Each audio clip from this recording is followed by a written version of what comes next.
Good morning, everyone. We're now again on our Fin Church Aid project on storytelling, and we had a series of storytelling events from women of faith to LGBT to interfaith dialogue among three Theravada monks to people with disabilities, and we had a whole day of interfaith walking pilgrimage. And then Dr. Mark had given you stories of his mediation work in both southern Thailand and in northern Thailand. Today, we're honored to have the chair of our department, Dr. Lee, who will conduct a workshop. It will be a hands-on workshop on peacebuilding. I give the floor to Dr. Lee. Please give your round of applause.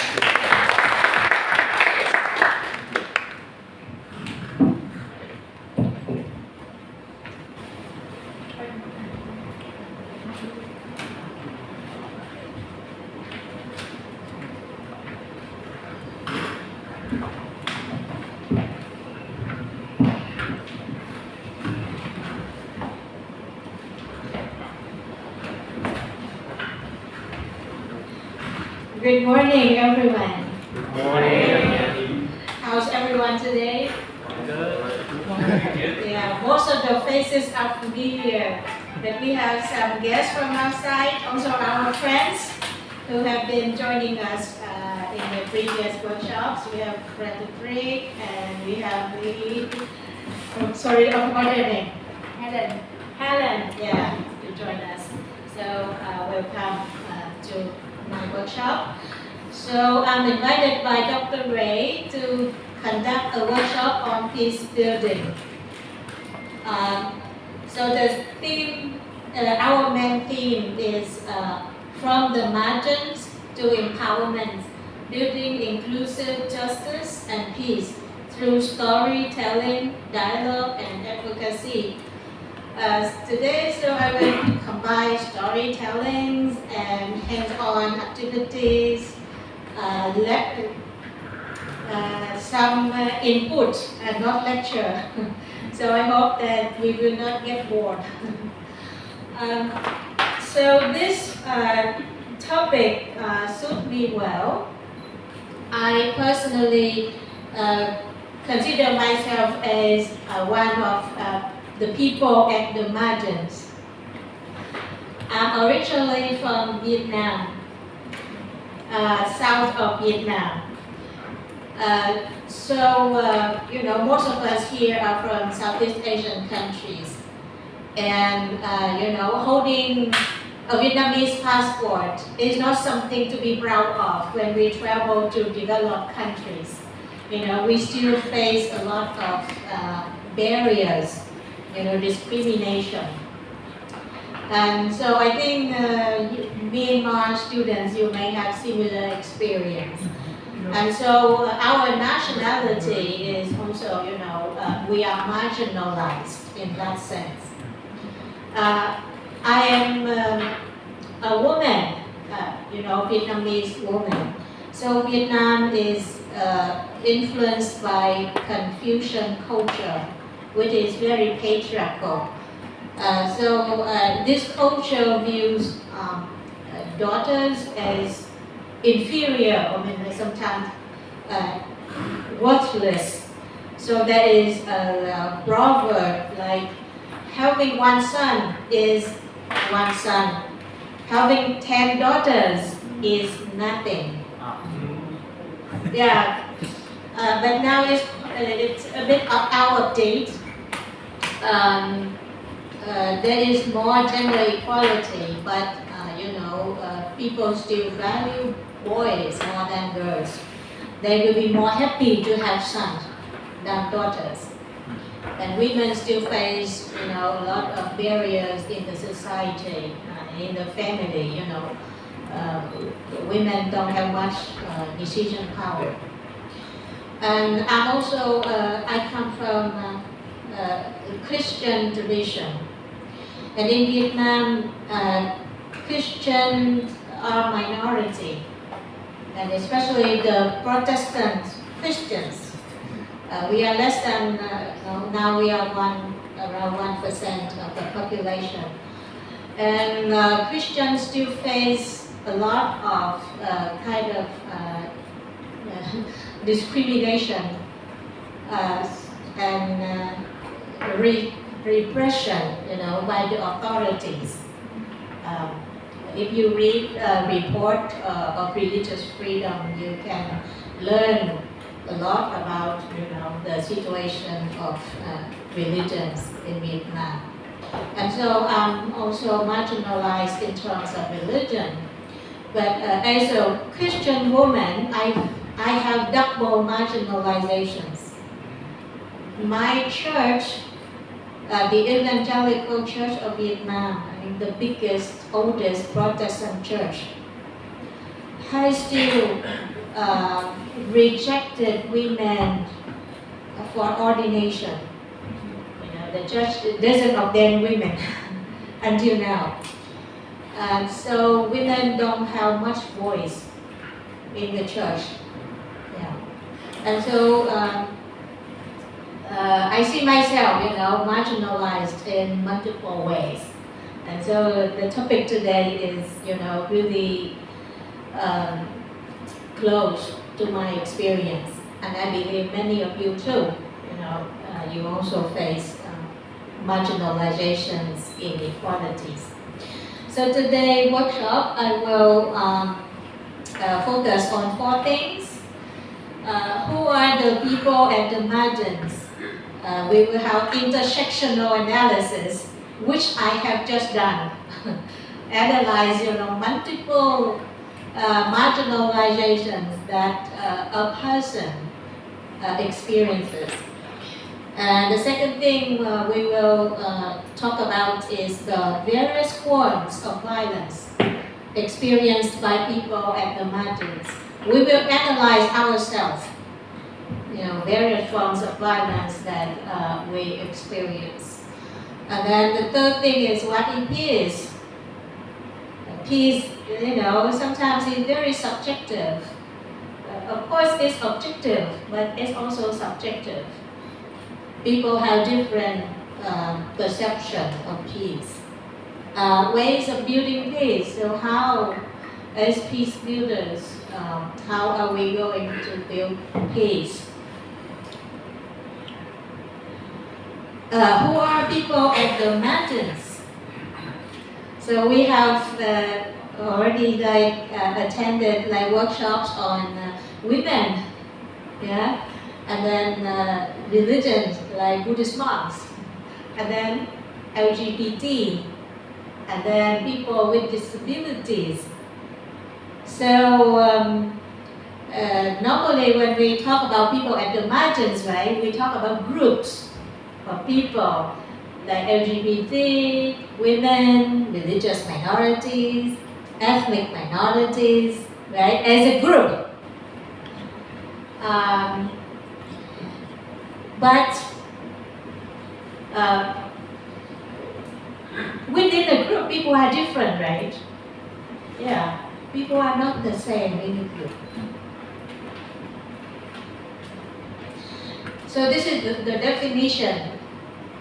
Marginalized group are different groups of people within a given culture, context, and history at risk of being subjected to multiple discrimination due to the interplay of different personal characteristics on grounds such as sex, gender, age, ethnicity, religion or belief, health status, disability, sexual orientation, gender identity, education or income, or living in various geographic localities. So here in Thailand, if you come from Hill tribes, then there is of course prejudice, when you move to the mainland place. And the same in Vietnam, like if you come from the mountainous area, ethnic minorities, then you come to the cities, then people, have kind of discrimination, look down on people from the mountainous areas or hill tribe people.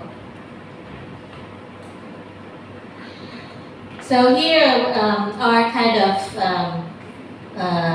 various dimensions or categories that people like in the society, they classify, they categorize themselves and others.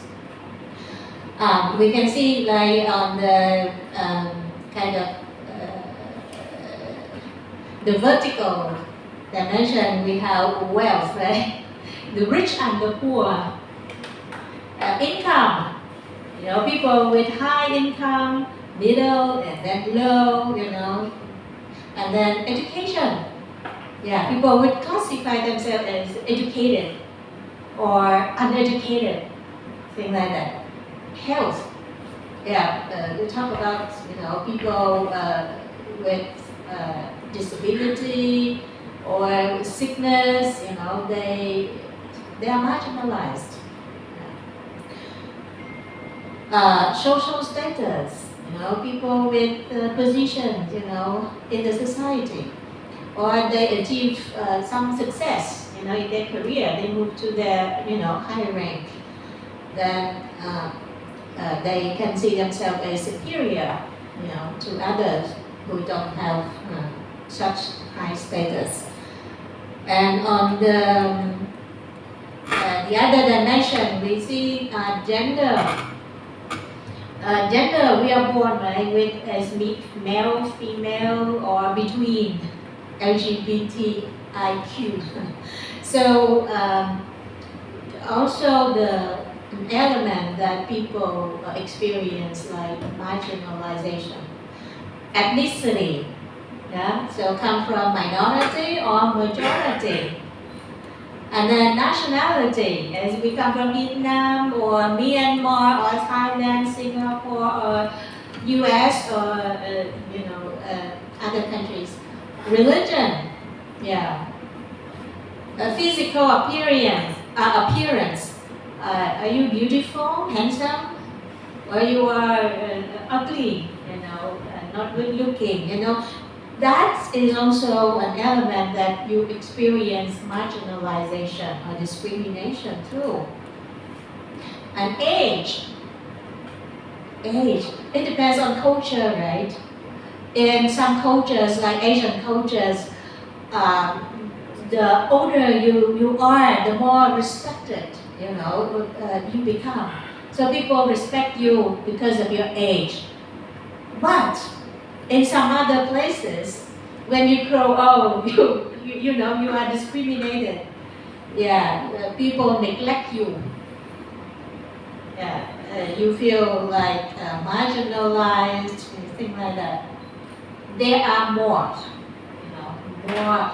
categories that people use to classify themselves and build up, inequality. And so here, in my view, marginalized people are not only groups, but we individuals. We are marginalized in some ways.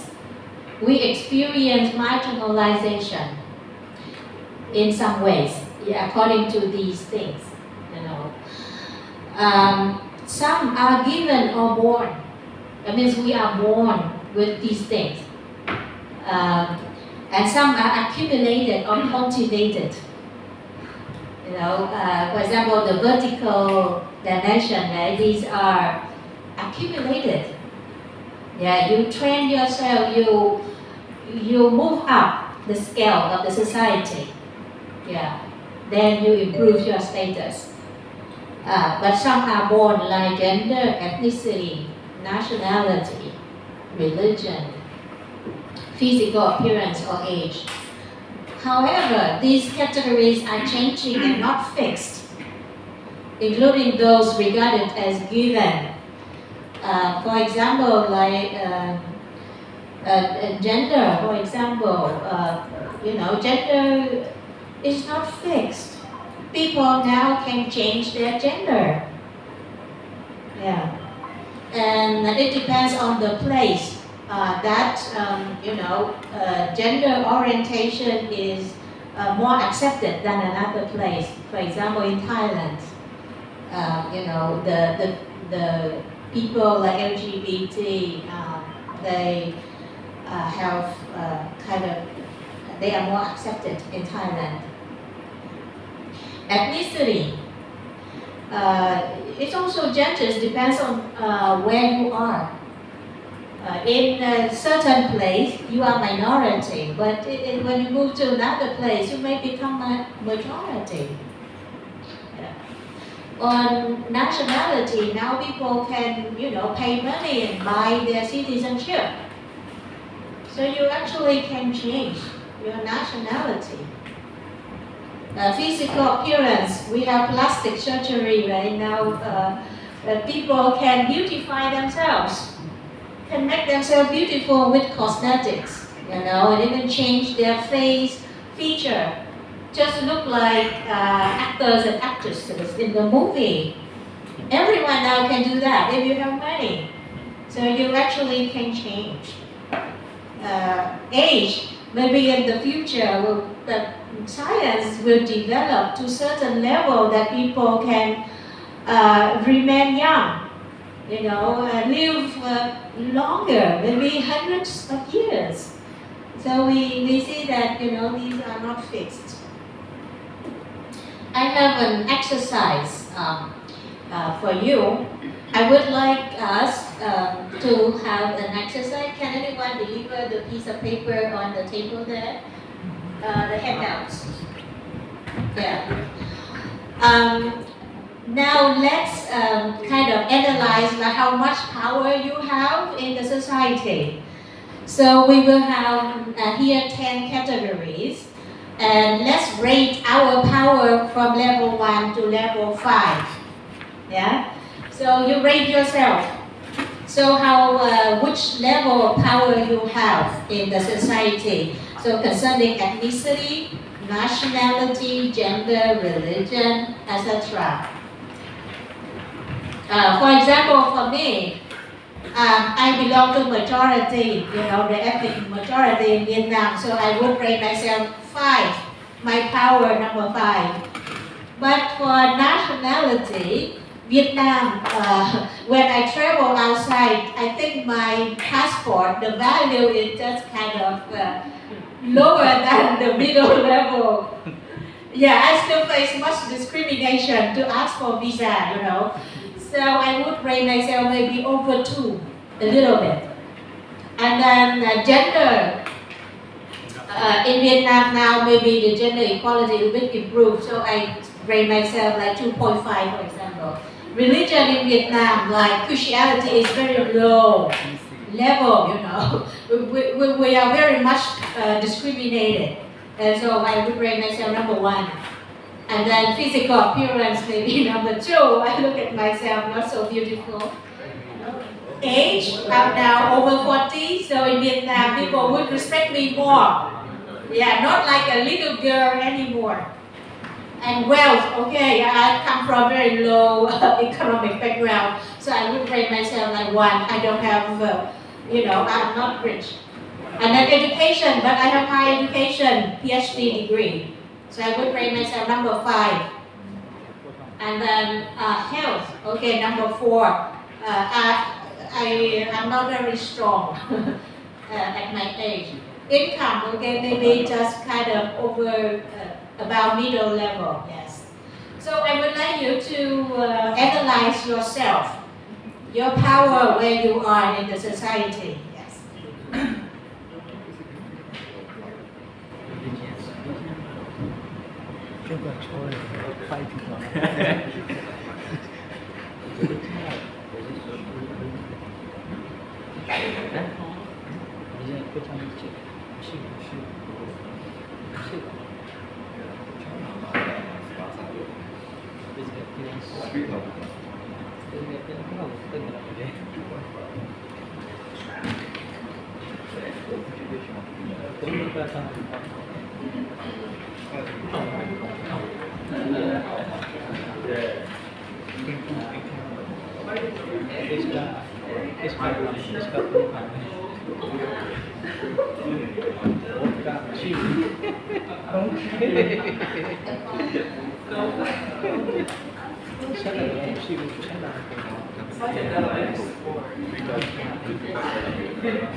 It's good that you have very high level. Yeah, I congratulate you. So I want to see like what you feel about yourself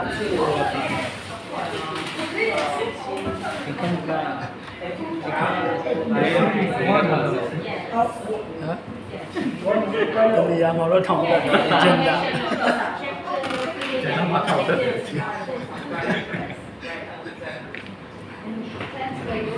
Yeah, depends on where you are. Yeah, your experience when you go around. Ô số mà thôi vậy.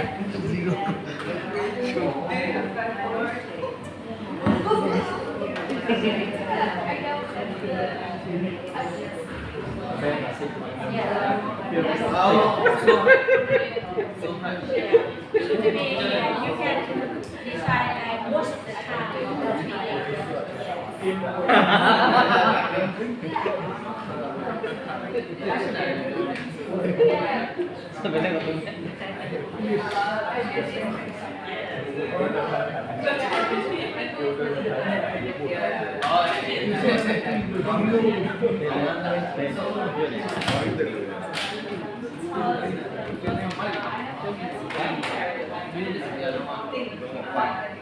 Dia bawa mana pun sih.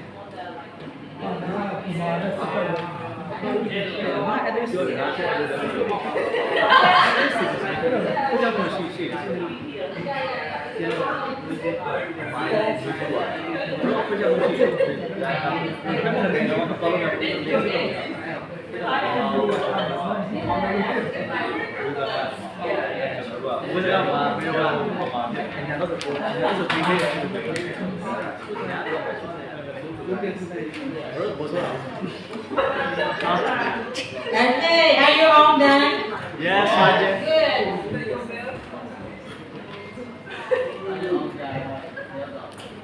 Okay, now I would like you to share with your friend next to you.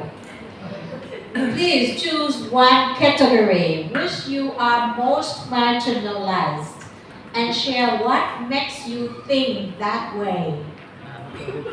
Okay? Share with your friends. You have 3 minutes so to switch roles.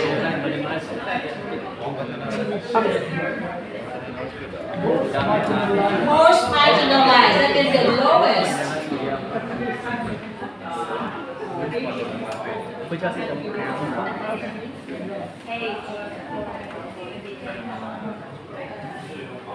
By your partner if you don't have chance to learn about each other.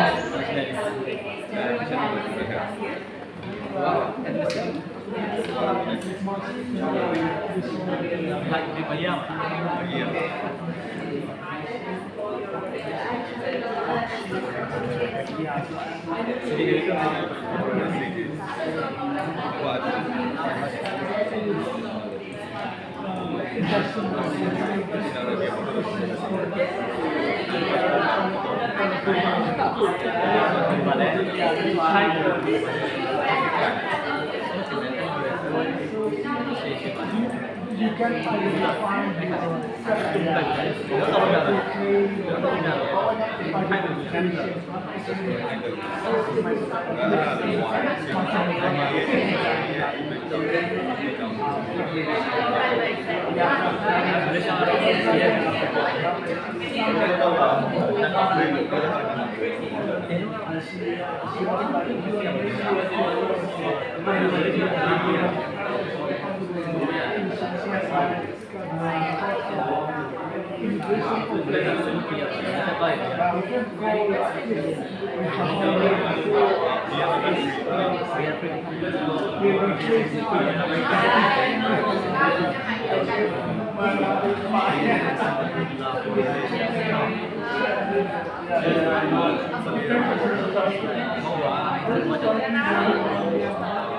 Mình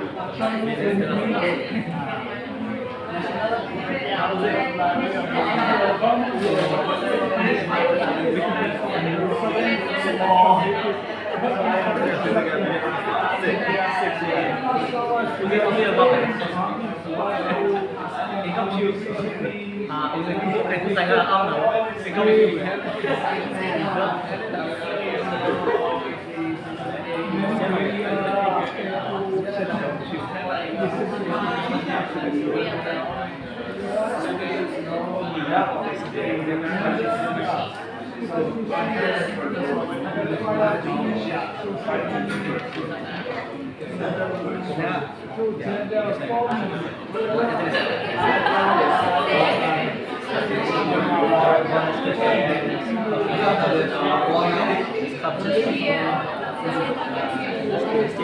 Okay.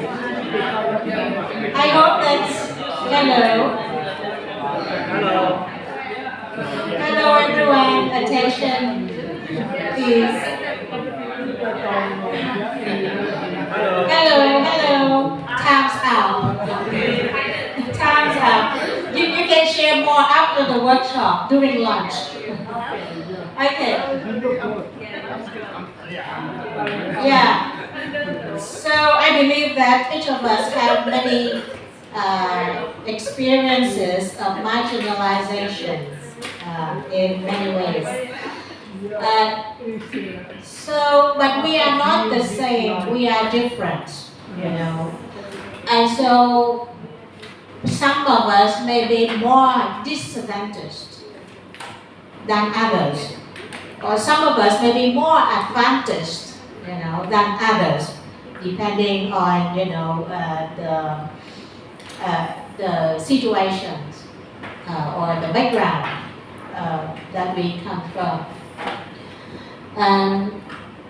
So the next things I would like to introduce to you for your analysis is the various forms of violence that we can analyze to see, you know, how the experiences, how we systematize, you know, our experiences. So here I list here 4 forms of violence. There are more, but these are, I think, straightforward and interesting for us, and we can use this framework to analyze the violence. So direct violence, have you studied about Galton's framework, triangle of violence? So you have not studied yet. Okay, that's good. I can introduce to you. So this is a combination of Galton's triangles of violence, the framework. It has 3 dimensions: direct violence, structural violence, and cultural violence. And I combine with another framework from Atelier Ome, the discursive and epistemic violence. I will explain each of the form. Direct violence, you know, it is direct forms of violence, you know, that we experience, like physical harms, injuries, you know, like killing, hate speech, things like that. Structural violence, which is not direct, it's invisible. Structural violence we can understand as the institutional structure or the regulations, policies in the political, social, economic structures that marginalize, subordinate, silence, exclude certain groups of people, leading to their disadvantage and suffering. And so, for example, like in my church, the policy of the church, no ordination for women. So that is structural violence because you have no opportunity. The structure already said no, so you cannot. In some years ago, like in Vietnam, for certain fields like police, military, pilot, for men only. Women were not allowed. That's also structural violence. Yeah, because you are excluded automatically. Yeah, or to be government officers, you have to be, like certain ethnic or religion from a certain religion. That also structural violence. Cultural violence. Cultural violence are the teachings, ideologies, and views that justify direct and structural violence. So they are kind of justifying mechanism. For example, sexism. So it's justified like men are superior to women, and so it automatically gives men the power to make decision, to exclude women, to dominate, even to use violence against women, for example. Racism, for example, the white are superior to the black and color, for example, and then it leads to certain dominating behaviors or practices in the society. For example, apartheid system in South Africa. So they'll give privilege to the white people and disadvantage the black people. Ethno-religious Chauvinism, the belief that my ethnicity and my religion is superior to others. And so giving the person kind of the right to dominate, to marginalize, to discriminate, to hate others. Discursive and epistemic violence. Discursive means using of language, communication. Yeah? Epistemic means knowledge. So this type of violence means the use of language and knowledge production to privilege certain ways of knowing and invalidate knowledge and experiences of marginalized groups, leading to their silencing and the evaluation as knowers. For example, maleness as the representation of humanity and norms for society. For example, in language like mankind, man, that represent all human beings, including male and female. But that is gender bias, right? When I hear mankind, I feel excluded. Or chairman. I'm a woman, I'm not a chairman, chairwoman, please. Yes. And so, that's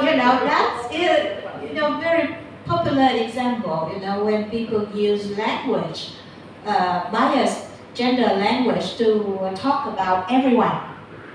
Yeah. Or the norms, like the leadership means it is very masculine, way of understanding, must be rational, must be emotionless. And then you don't allow emotion to interfere. You have to be strong, you have to use your violence, assertion, thing like that as leader. But that is the masculine way of understanding leadership. Or God as a male, God, Father. Father God, if you say God, Mother God, I think maybe you will be dismissed, criticized and excommunicated from the church. If you pray, oh God, Father, Mother, you will face problem. Yes. So Godfather is fine. Oh, Godfather, fine. Yes.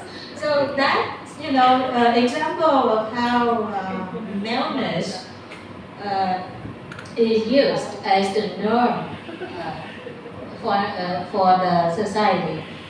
Or another example is the universalization of Western knowledge in education, peace building, leading to the valuing of other knowledge. So we look at philosophy, right? When people talk about philosophy, they talk about Greek philosophy. When we talk about world history, we talk about Western world history, right? And peace building knowledge, you see most of the theories about peace building are Western knowledge, right? Framework.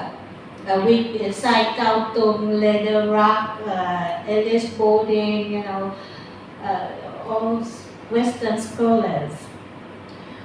And then knowledges from other parts of the world, like Asian knowledge, are marginalized, and even Asian scholars don't dare to cite Asian knowledge when they want their work to be accepted. And I think that is an issue we have to think about. Discursive violence or epistemic violence. Anthropocentrism. Our knowing today, it is biased. It's influenced by the Christian Western tradition that believes human being as the center of the universe. And that leads to the view of that other forms of life are inferior, and leading to kind of a lot of violence against the other forms of life, like animals, the environment, leading to environmental pollution.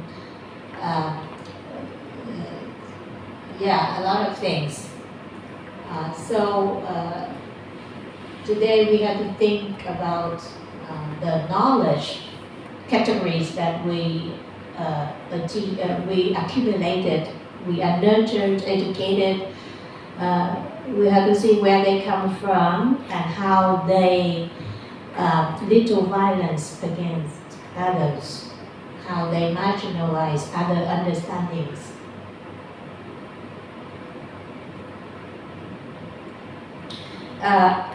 I give you an example of my own experience. I analyze it, and I will ask you to do similar for your own experience. So here I analyzed the 4 forms of violence for the issue of gender inequality in the Christian church in Vietnam, my church.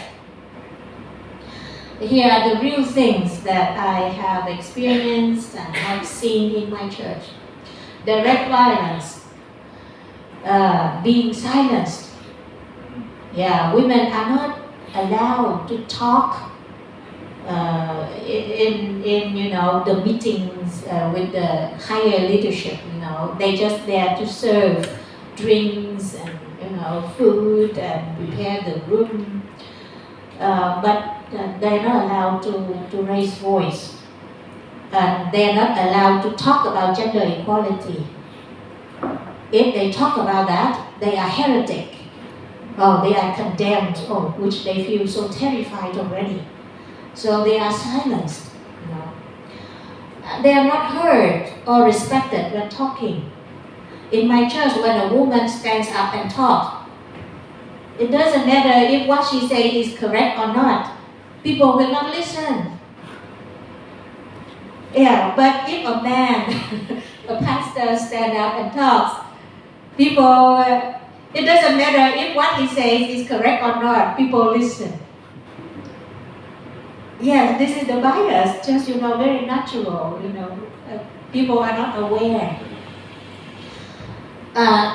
Women's life and roles in the church are being decided by others, by the men. So the men would design the structure of the church, the organization, where the men should fit in, where the women fit in, what roles they play. and women being blamed when there is problem, especially the pastor's wife. In my church, pastors are even required but to get married because the church believes that if a man stays single, he will be tempted by a woman and he may sin, it will affect his leadership. And so the pastor must get married in order to have a helper, a woman by his side to protect him. Her role is to pray behind the back, to support, behind, in the room, pray for him and raise the kids and serve in the church. If something happened to the pastor, for example, he makes some mistakes, maybe he commits adultery with another woman, then the one to be blamed is the wife because she doesn't protect him well. I don't know if that happens in your context, but it happens in my church in Vietnam. Yes, but if anything in the church, like problems, then the pastor wife is responsible. Structural violence. Of course, no ordination. Women are excluded, whether they are gifted to be a pastor or not. Whether they desire to be a pastor or not, they have no chance. My church created a position for a woman who desires to serve, like in the pastor role, but she's not ordained. So in my church, they created another position for a woman pastor, female pastor.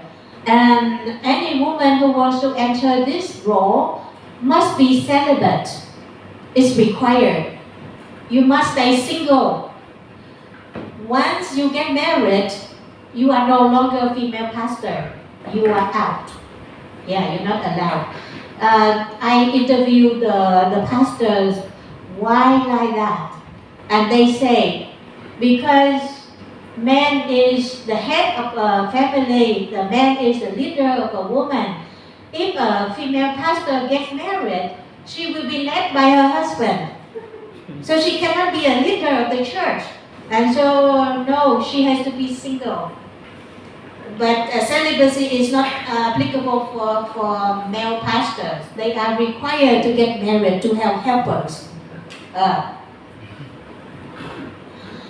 And then priority for men to receive theological education. So now, Vietnam, after we were under the communist government, then the church were closed. And pastor was sent to a re-education camp and to the prisons. And the seminary was closed and confiscated until 2000, the year 2000. And then the government became more open and recognized the Protestant church. And they allowed the church to train leaders, leadership. Because now the leaders, they were old. They need more leadership. And so the church was allowed to open the seminary. Only men were allowed to enter the seminary. Women were not. Yeah, because the quota was small.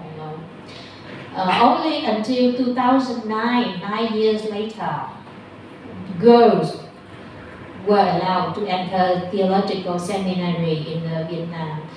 But after graduation, they get the degree.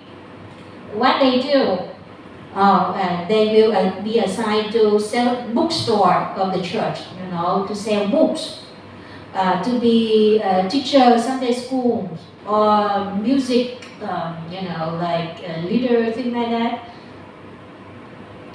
They cannot lead the church, but they are required to be single, celibate, just to sell books.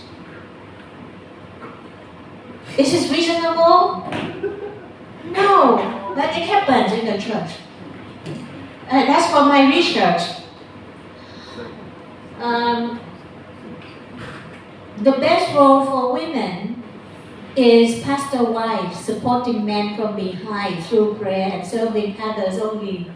This is the most acceptable position for women in my church. Cultural violence. The male leaders, they often, cite or quote theology that justify exclusion of women from ordination and subordination of women to male leadership. Yeah, they call Bible text from the Apostle Paul, I don't allow women to talk in the public, thing like that. And the church tradition is from the very conservative missionary tradition. So they did not ordain women in the beginning. And then another element, cultural violence, is the Vietnamese culture. Very patriarchal, Confucian culture. Viewing men as superior to women, sons as valuable, and daughters as nothing. And so culturally, women are not respected, and so very difficult for them to become leaders. And culture and religion view men as fit for leadership and women as unfit. And so through my interview with a pastor in the church about why not allow women to be ordained and be leaders, and he said, women are selfish. They hate each other. They are not reliable. Yeah, so they cannot be leaders.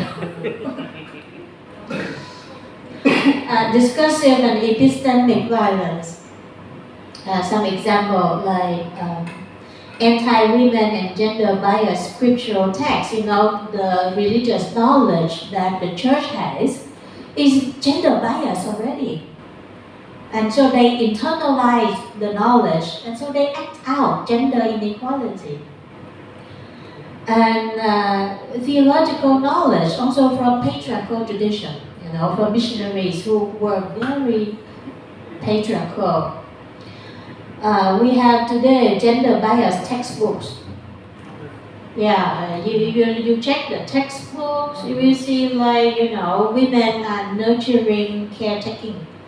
Yeah, and men are more into public role, leaders and doctors, police, things like that. And we see media today promoting traditional roles of women, perpetuating negative images of women as selfish, jealous, evil, seductive. Yeah, you look at movies today. You watch movie and you feel angry with female characters, right? They hate each other, they harm each other, and men appear as heroes to save the women. That strengthens our understanding image of women as just fighting among themselves for the men. Yeah, they are not. They are not wise. They are not rational. So media is also a problem. The knowledge we have from movies. Yeah. So we need to produce more versions of good image of women, heroines, wise female sages, wise female people, yeah, who can, bring peace, happiness, to the society.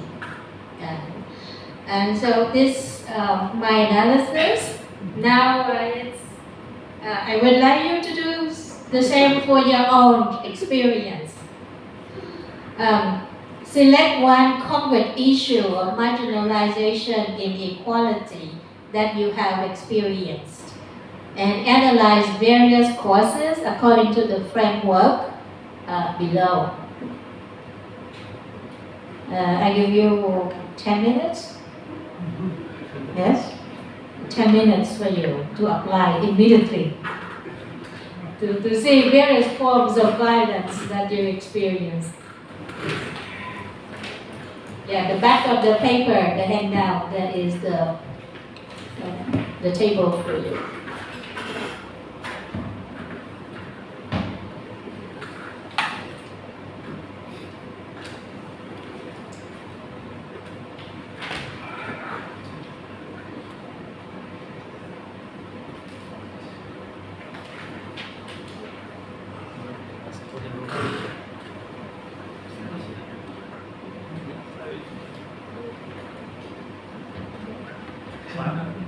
Bố bạn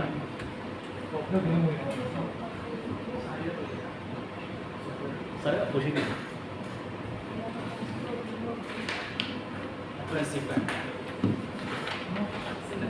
hah? Oh, snack. Oh, Hold it. yeah, the snacks, not the paper. Paper. Paper too, yeah. Thank you.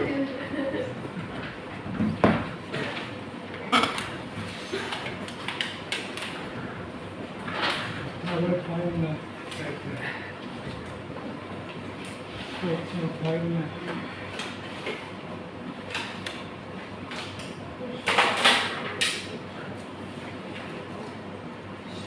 Then we switch up on.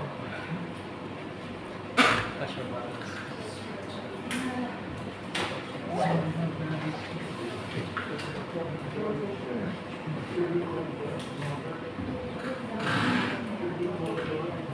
Apa jam? Over here.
ร้องไห้แบบยากร้องไห้ยากก็จะคีดีอะไรไม่ถูกเที่ยว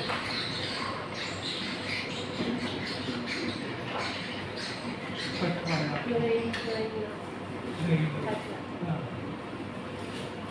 Storrytelling is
Okay, I would like to invite one volunteer to come here and just share in 3 minutes only what you have in your paper, your analysis of the violence that you experience. Yes? Yeah. Danny?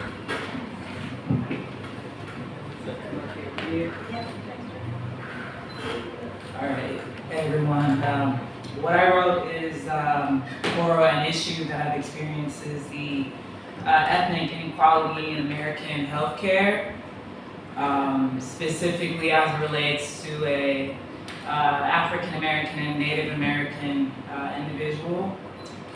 Some of the direct violence includes being looked over in conversations related to healthcare, blamed for widespread disease, and not properly treating groups in healthcare settings as patients. Some of the structural violence include lack of resources, expensive insurance premiums, lack of education in ethnicity, marginalized groups. When it comes to cultural violence, not respecting ethical, cultural norms around healthcare settings, especially like when babies are born. Some of the cultures, for instance, some of the women like to keep the umbilical cord attached. But a lot of instances in healthcare settings, the staff will just take that away without asking. So that's what I mean by not respecting. And then also for the discursive violence, excluding groups in academic texts and legislation, such as the DSM manual, which was not written for ethnically marginalized groups in mind. It was actually written by an American white man. So lots of issues as it relates to ethnically marginalized groups are overlooked and undershadowed when it comes to conversations around specifically mental health care. So that's it. Thank you, Danny, for sharing. Okay, I believe that you have more to share, but let's move forward to the next point. What is peace? I believe that we will have very different answer, based on our own experience and background. I used to read a research about Myanmar, from the study, some Myanmar youth will see peace as having something to eat is peace. Yeah, having enough to eat is peace. Yes. Yeah. So we can see that depending on the experience, the situation that we are in, that we perceive peace differently. For sick people, peace for them is health, right? Yeah, having good health is a peace. That's what they really want.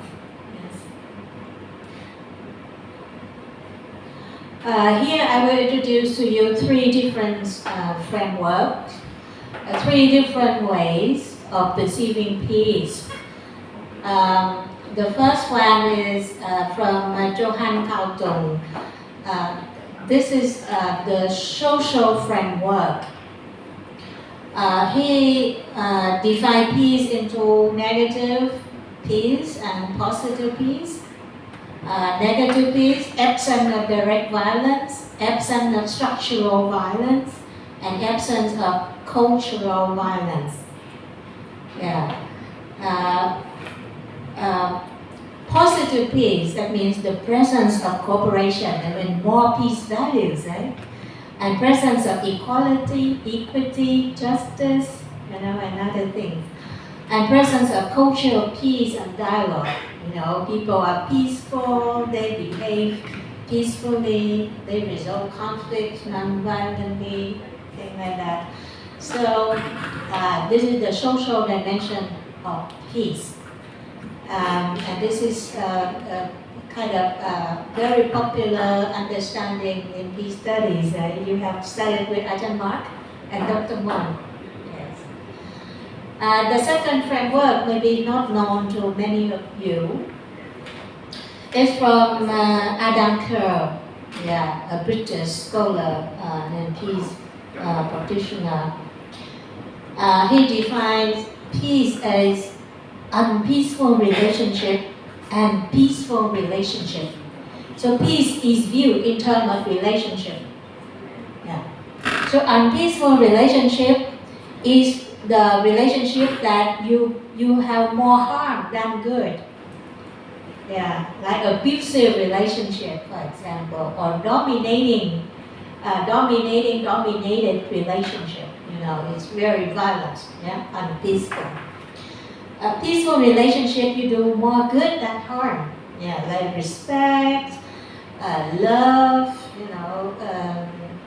care, service to each other, reconciliation, so peaceful. You perceive peaceful relationship. You feel happy, pleasant. The third framework is the ethical, spiritual dimension or understanding of peace. And this is from really Buddhist perspective. And I believe in other religions too, peace is perceived in terms of ethical and spiritual, rather than social. So this is the Buddhist framework.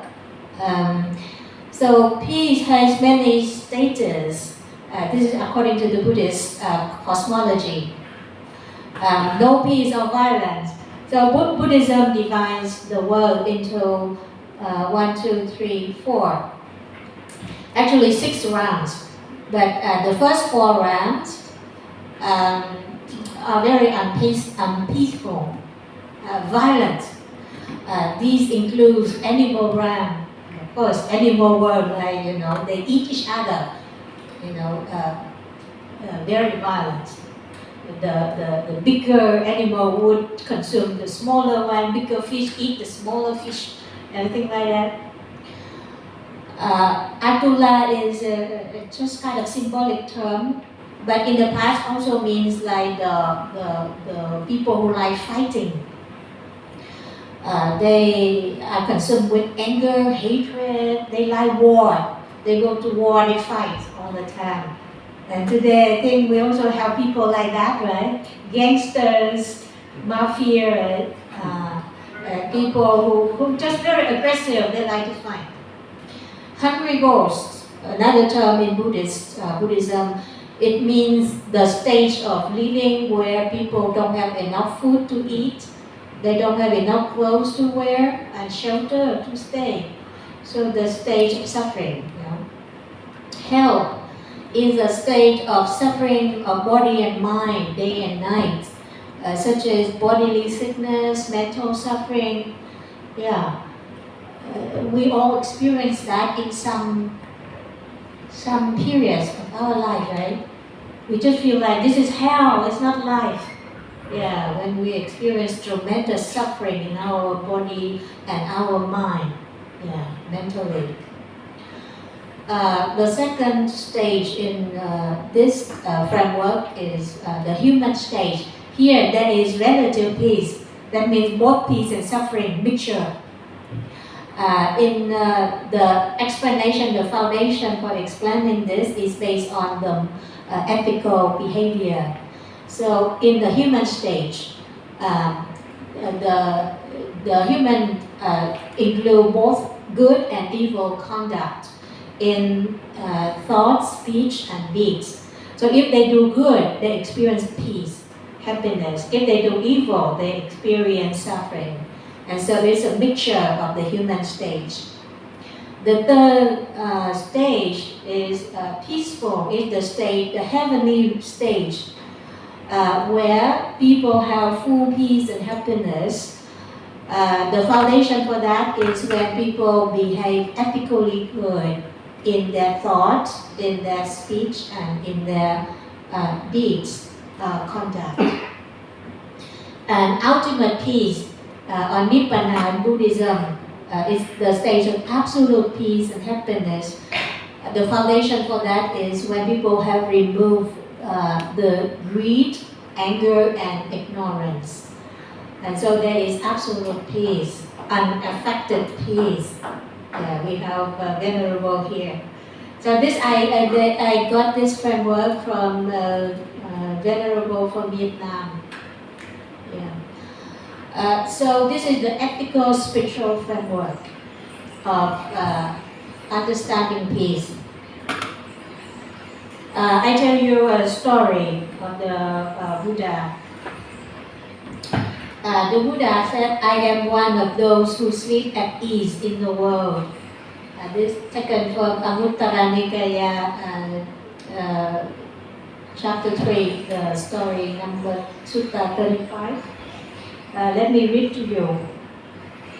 On a winter night, the Buddha was sitting on a mat of leaves in a small forest in a place called Alavi. Hattaka, the prince of Alavi, was going for a walk and approaching the Buddha. He greeted the Buddha and asked, Sir, I trust the Buddha slept well. The Buddha replied, Yes, Prince, I slept well. I am one of those who sleep at ease in the world. The prince asked, The winter nights are cold, sir, and it's the week of midwinter when the snow falls. The ground is rough and your mat of leaves is thin.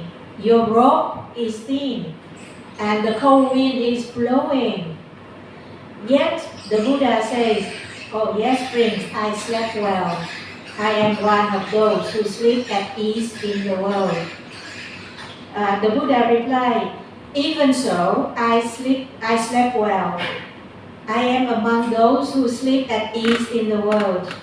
If you are patient enough, I will ask you, what do you think? If a person can sleep well or not when he stays in a good house with a comfortable bed, his 4 wives act pleasingly in his eyes?" The prince answered, "Yes, he can. He is among the people who can sleep well in the world." The Buddha asked, "What do you think? If that person has greedy thoughts, being burned by the greedy thoughts, is it possible that he sleeps badly?" "Yes, it is. For me," the Buddha said, "I have terminated such greedy thoughts, so I sleep at ease." And so the Buddha continued the conversation and he asked, "Oh, what do you think? If a person has angry thoughts and deluded thoughts and being burned by those angry thoughts and deluded thoughts, is it possible that he sleeps badly?" And the prince answered, "Yes, it is." And so the Buddha said, "For me, I have terminated such angry and deluded thoughts, so I sleep well. I am one of those who sleep at ease in the world." And so the story is very simple. But it talks about the reality that normally we would think that if we have a comfortable bed, beautiful house, beautiful wives, then we can enjoy our life, be happy and peaceful. But the Buddha said, what if that person still has angry thoughts, greedy thoughts, and being burned? Yeah, the person cannot sleep well, cannot be happy. And so for Buddhism, happiness is rooted in the heart, where people are no longer disturbed or burned by sensual desire, by greed, anger, hatred, or delusion. The same for Christianity. We see Jesus. We are most of us here are Christians, I believe. So we are familiar with the Jesus saying in Matthew 8:20, right?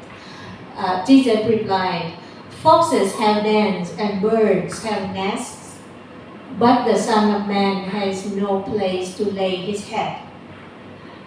It means like Jesus lived a life of poverty, right? Yeah, he doesn't possess anything. But he is the one who declares, "Peace I live with you, my peace I give you. I do not give you to you as the world gives." Christian believes that, right? Yeah, but Jesus has nothing. Yeah, he is a wandering person during his time. Yes. Okay. Now I move to the last part of my talk. What is peace building? Yeah.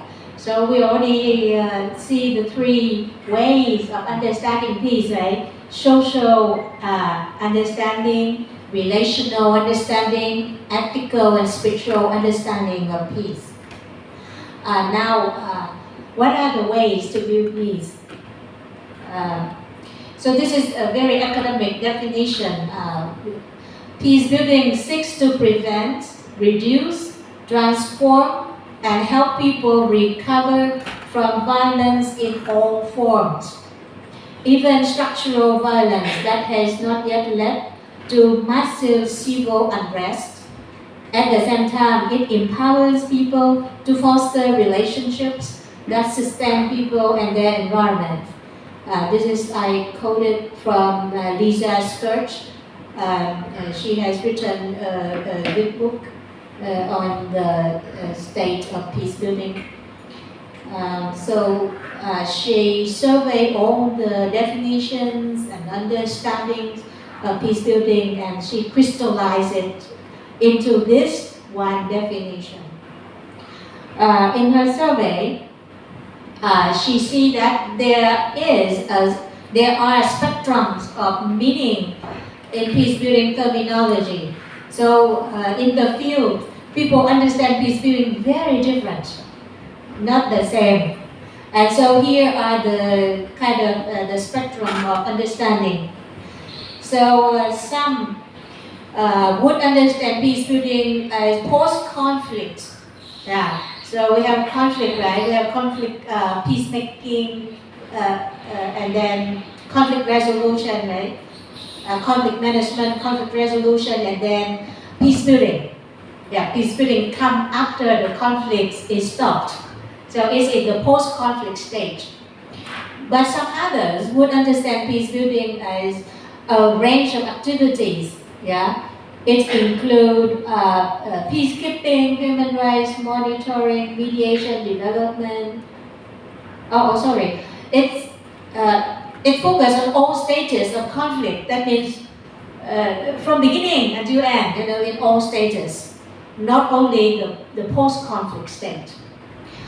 The second understanding about peace building is, so some people, it focus on specific kinds of activities after the conflict, such as structural reform, reconciliation, truth-telling, repatriation, trauma healings, this and that. But for some others, peace building is long-term focus on addressing. Sorry, my mind jumps. Peace building for some others is wide focus on a range of activities, including peacekeeping, human rights monitoring, mediation, development, education, governance, etc. Everything. Yeah, peace building is everything. Okay. And then the third thing, for some others, peace building focus on ending direct violence. For others, it's long-term focus on addressing the root causes of violence, including structural injustices. And then for some, peace building is outcome-oriented, focused on solutions, on the problem. But for others, it's focused on process, on transformation. And then for some, it focuses on the role of the outside experts, intervening in local conflicts. That is peace building. But for some others, the focus is on the role of insiders and increasing their capacity for building peace. And then for some, peace building focuses on high-level national and international interventions. For others, it focuses on all levels of interventions, from community, regional, and national levels. And finally, for some, peace building focuses on military peace operations, but for others, focus on non-military approaches to building peace and security, such as cultural, religious ways, for example. You can read Lisa's book about that. Okay. There is a criticism, and I heard very often from people. They say, how come inner peace build peace? Some people are very skeptical. They would criticize inner peace as kind of avoidance, escapism from the reality in the world. And they don't have kind of trust in, inner peace as a way to build peace. This question is not only today's, but already during the ancient time, during the Buddha's time. I tell you this story about the dialogue between the Buddha and the Brahmin Sanghavarava about which way, a collective way or an individual path, benefits the many.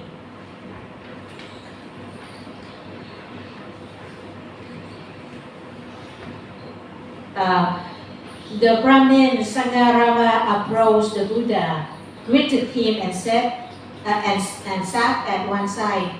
The Brahmin said to the Buddha, Master Gautama, our Brahmin sacrificial system benefits many people, not only the one who sacrifices, but also people who enjoys this meritorious practice. But for the one who leaves his family and enters renunciation life to cultivate and gain nibbana, benefits only himself. In such a case, the meritorious practice extends to one person only. The Buddha said, Well, Brahmin, I will question you about this matter. You should answer as you see fit. What do you think, Brahmin? Here, a Buddha arises in the world, an arahant, perfectly enlightened, accomplished in true knowledge and conduct, fortunate, knower of the world, unsurpassed trainer of persons to be tamed, teachers of devas and humans, an enlightened one, a blessed one. He says to the people, Come, this is the path, this is the way. Practicing in accordance with it, I have realized for myself with direct knowledge and the highest spiritual life, and make it known to others. Come, you too practice this. Practicing in accordance with it, you too will realize for yourselves with direct knowledge and the highest spiritual life and dwell in it. Thus the teacher teaches the Dhamma to others and they practice accordingly. There are many hundreds of people, thousands of people, many hundreds of thousands of people who do so. What do you think? What this is the case? Is that act going forth a meritorious practice that extends to one person or to many people? The Brahmin answered, Oh, if that is the case, Master Gautama, this is a meritorious practice that extends to many people, that is based on going forth. When the Venerable Ananda, the Buddha's disciple, Ananda said to the Brahmin, of these two practices, Brahmin, which appeals to you more as being similar and less harmful, and as being more fruitful and beneficial? The Brahmin said to the Venerable Ananda, Oh, I consider Master Gautama and Master Ananda worthy of veneration and praise. Then Ananda said, Brahmin, I'm not asking you whom you should consider worthy of veneration and praise. I am asking you which of those two practices appeals to you as being similar and less harmful and also more fruitful and beneficial.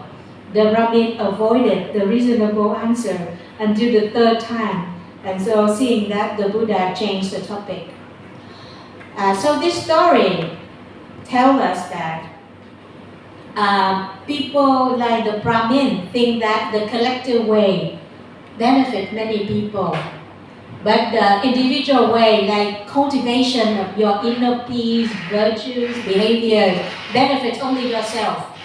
But the Buddha already proven that once the person successful become wise, then the person can attract many people to do the same thing and become wiser, become peaceful. Then it benefits hundreds of thousands of people. So this also the view, self-cultivation as the foundation of peacebuilding, also the view of Confucius. So Confucius' view is that to govern your family well, you must cultivate yourself first, so you can govern your family well. Once you govern your family well, you can govern the country. So being successful leader of the state start with your own cultivation to be a good leader first. Jesus also says similar thing. Stay away from the Pharisees, they are blind leaders, and if a blind man leads another blind man, then both men will fall into the ditch. That means if you are blind, you lead people to the pit, fall into the pit. So that means to be a leader, you have to have sight first. You have to be wise first. You have capacity first. And today, in modern time, this view still, is held by, famous figures that we know, like Mahatma Gandhi. He said, "Be the change you wish to see in the world." And Dalai Lama, Dr. Rey doesn't like his style of presentation. It's fine. But what he says is also good here. Even though it is difficult to try to bring about peace through inner transformation, it is the only way of establishing sustainable peace in the world. And here I come up with the final framework of my today workshop. So in my view, of course, it's based on many sources of knowledge. I would see peace building including external peace building and internal peace building. External peace building, we can benefit from the secular peace building frameworks, such as Cao Tong, Leder Rock, they have very good knowledge and framework. Internal peace, or self-cultivation of virtues and peaceful characters, and peace-building knowledge and skills. This is the religious peace-building framework. We benefit from religious wisdom and framework. So in this framework, the inner peace is the foundation for sustainable peace. But the external environment, the external peace, is important to foster self-cultivation of peacemakers. In a conflict country, it's very difficult for people to develop, to cultivate. So we see that they mutually influence each other. Okay, I think I end it here. And welcome questions from you or comments. Thank you very much.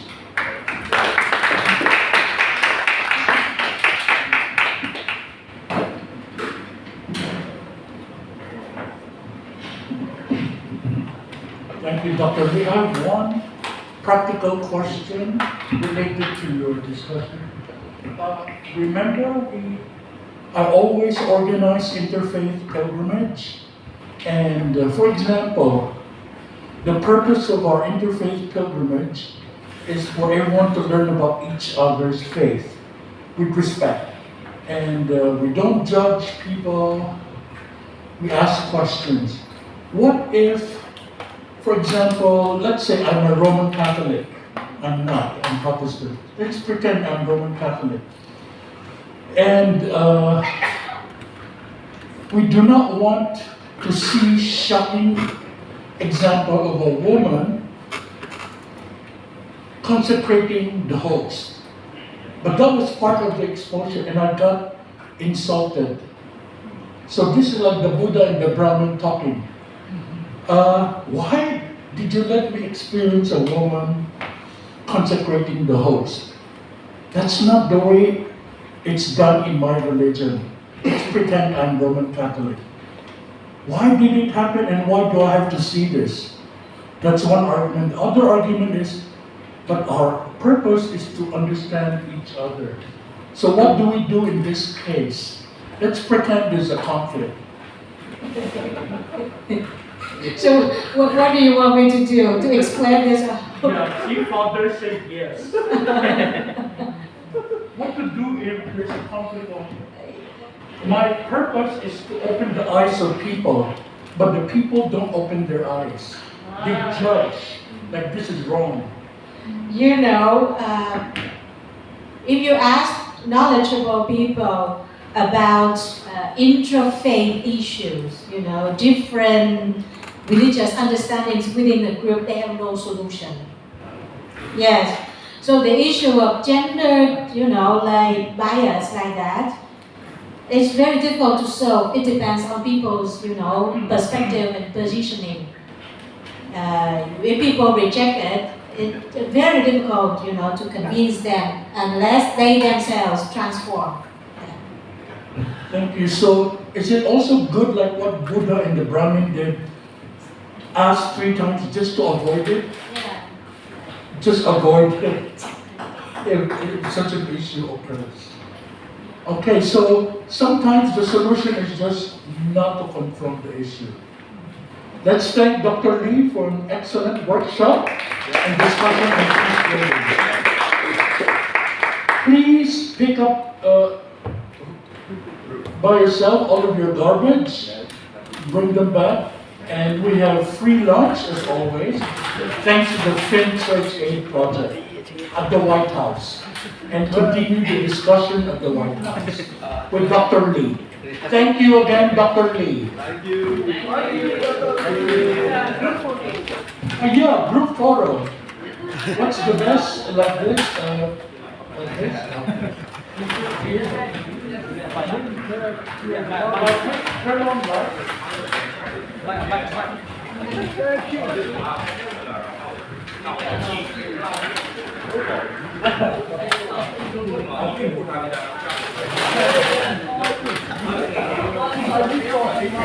Sorry, my friend.